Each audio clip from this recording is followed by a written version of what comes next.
नमस्कार दोस्तों। आज हम बात करेंगे द हिंदू के एक बहुत ही इम्पोर्टेंट आर्टिकल के बारे में जो कि वुमेन से रिलेटेड है। तो इस वीडियो में हम इस बारे में चर्चा करेंगे कि वुमेन रिजर्वेशन बिल क्या है, इसका हिस्ट्री क्या है, ये कब शुरू हुआ था और इसके जो ऑब्जेक्टिव्स क्या हैं। तो चलिए देखते हैं। रिसेंटली हमने देखा होगा कि दिल्ली के जंतर मंतर पे 10 पॉलिटिकल पार्टी जो हैं वे प्रोटेस्ट कर रही हैं और उनके प्रोटेस्ट करने का रीज़न यही है कि जो वुमेन रिजर्वेशन बिल है उसे पास किया जाना चाहिए, क्योंकि ये जो बिल है काफ़ी लंबे समय से पार्लियामेंट में इंट्रोड्यूस किया जा रहा है।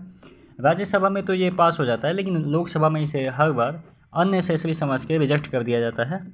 तो चलिए देखते हैं इस बिल की हिस्ट्री क्या है, मतलब कब से ये इंट्रोड्यूस किया जा रहा है और कब से रिजेक्ट किया जा रहा है।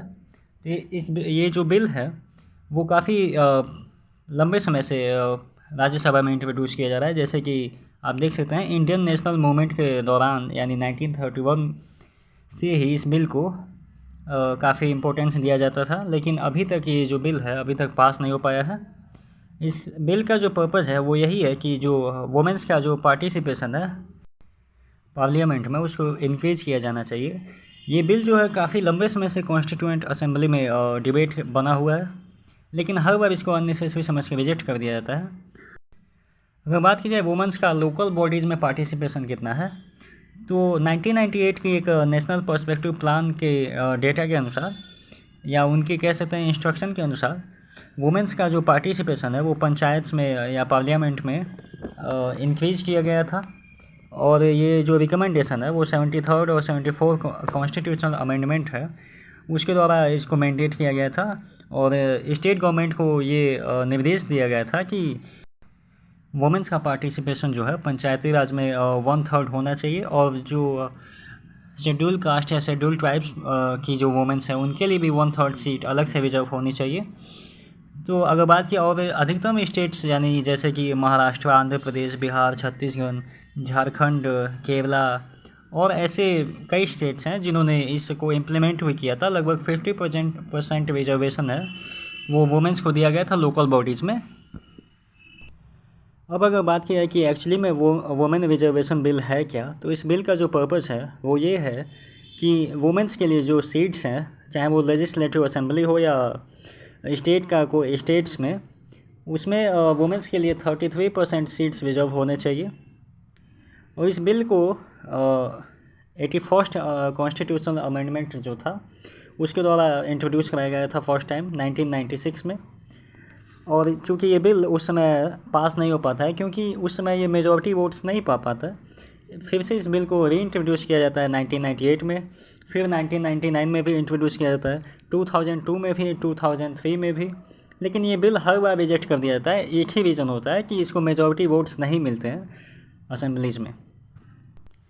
अब अगर बात की जाए कि वुमेंस का जो पार्टिसिपेशन है पार्लियामेंट में वो कितना है, तो लगभग 14% वुमेन मेंबर्स जो हैं वो इंडियन पार्लियामेंट में उनका पार्टिसिपेशन है।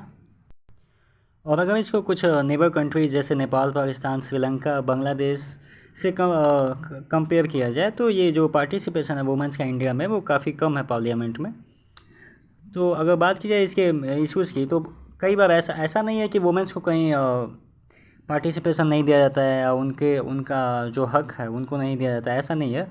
स्टेट लेवल पे या पंचायती लेवल पे उनको पार्टिसिपेशन दिया जाता है। 1/3 सीट्स उनके लिए रिजर्व हैं ऑलरेडी।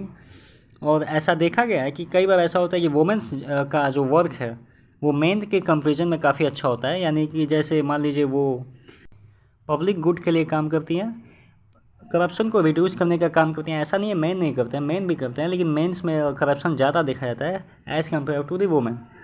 और वुमेन अगर कोई लीडर होती है तो एक वुमेन की जो प्रॉब्लम होती है उसको ईजिली वो समझ सकती है और पार्लियामेंट में उसको रिवील कर सकती है ईजिली।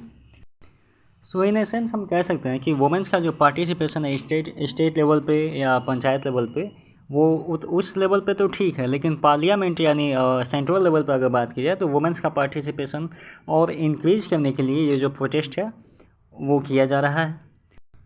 तो देखते हैं ये बिल इस बार पास होता है या मेजॉरिटी के लैक में इसको फिर से रिजेक्ट कर दिया जाता है। तो आप इस टॉपिक पे एक क्वेश्चन अटेम्प्ट कर सकते हैं, जैसे कि आप नीचे देख सकते हैं।